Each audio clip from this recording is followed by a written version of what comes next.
Ford Puma Hybrid to run the 2022 World Rally Championship season. The Ford Fiesta World Rally car is no more. Starting this year, Ford will run the Puma Hybrid that will follow the new Rally1 regulations. With that, the Puma ends the Fiesta's top-flight rallying career that has spanned a decade. While the new car has the body of a Puma crossover, it is a spaceframe chassis under the skin. Under the Rally1 regulations, these cars no longer need a production car base. These new cars also carry a hybrid drive system that can deliver up to 100 kilowatts, 134 horsepower, and may be used in special stages. The 2022 Puma Rally1 still uses the 1.6-liter turbo from the Fiesta WRC. The exact power figures are unknown, but it hovers around the 380 horsepower, 283 kilowatts range. Thanks to the electric boost, these new Rally1 cars can put out up to 500 horsepower, 373 kilowatts, at the push of a button. In some ways, we are going back to the days of Group B rallying, albeit with a better understanding of safety. The new Puma Rally1 car also has to follow new restrictions. For instance, the car has less downforce compared to the Fiesta rally car from the previous seasons. These must also have less suspension travel and use a 5-speed transmission. Flappy paddles are not allowed. Center differentials are banned under the new rules.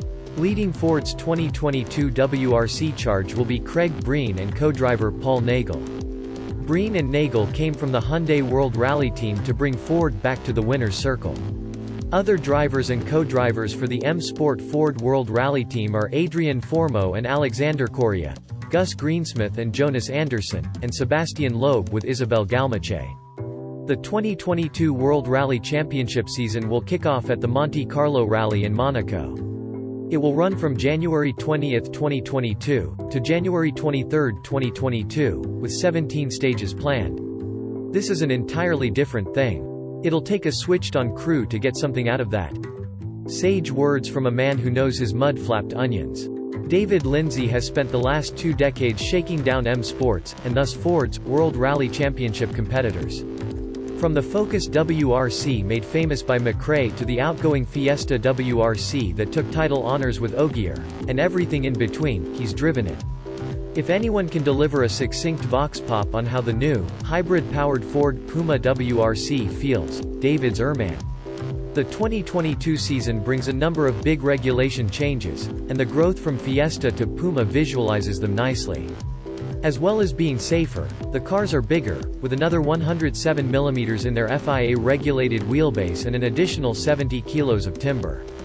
Or rather batteries. This is the first appearance of electrification in top-flight rallying, and it's going to cause a stir. The Puma's mechanical core isn't far off the Fiesta it replaces. A 1.6-liter 4-cylinder engine continues to drive all 4 wheels through a 5-speed sequential gearbox, with peak output of around 400 bhp. What's most obviously new is the addition of another 134 bhp in hybrid boost, vastly raising the power-to-weight ratio, sometimes. And it's the same for all cars.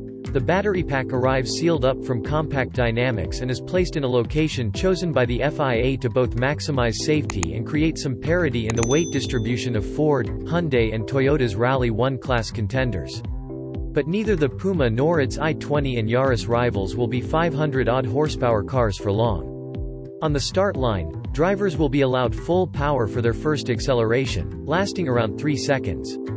Which is basically the car's 0 to 62 miles per hour time.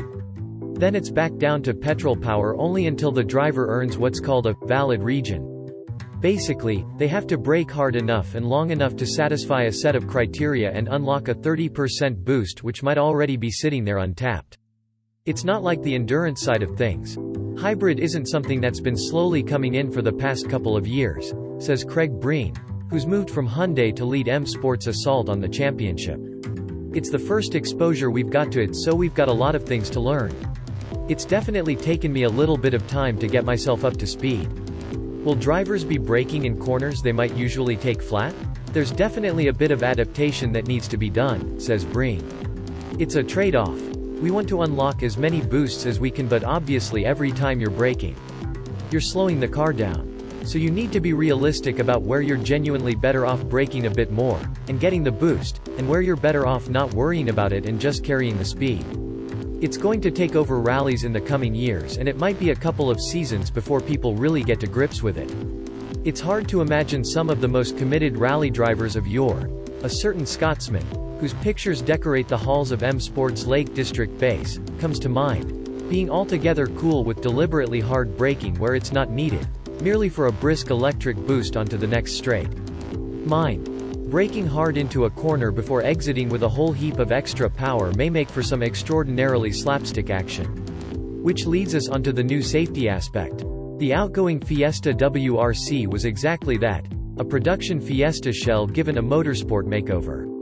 The core of all new Rally1 cars is a steel spaceframe chassis that follows strict regulations with some bespoke panels, a number of them carbon, bonded to it. Side impact protection has been the big focus, and some high-speed shunts in testing, involving the Puma's rivals, have already given the new spaceframe a stern test. While some of the cage's angles are dictated by the FIA, M Sport promises you'd be able to tell Rally1's three gladiators apart in their barest form. Up top, though, you're looking at a much racier Puma than you'll find on the streets. One that's got 3 doors and a slenderer aesthetic, not unlike seeing your mate a few weeks after they've tried a fad diet. Or been ravaged by a particularly relentless stomach flu. It sits much lower to the ground than its road-going cousin and appears to have had heft liposuctioned out of it, though it may be a trick of its bespoke proportions. I suggest this is a prime basis for a road-going Puma RS, with the 534 bhp output intact, OBVS, and get a bunch of smirks and, if onlys, in return. To be fair, this would be a lot of performance on road. My stint in the co-driver's seat amounts to a couple of minutes at Kirkbride Airfield, but never has so little time in a car provided such a vivid and lasting impression of what it can do. You want a cut price set that mimics loose surface motorsport? An autumnal Cumbrian airstrip does a fair old impression of that. And yet David makes the Puma look effortlessly precise, with balletic handbrake turns the cherry on top of his stupendously hard braking after a number of repeated 0 to 130 mph-ish runs.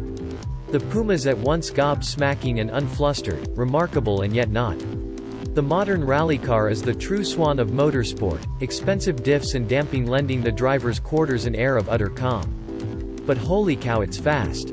Those 3 seconds of full boost are a proper rocket up the bum, and with 5 short, sharp gears, we seem to nudge our estimated top speed in barely a heartbeat.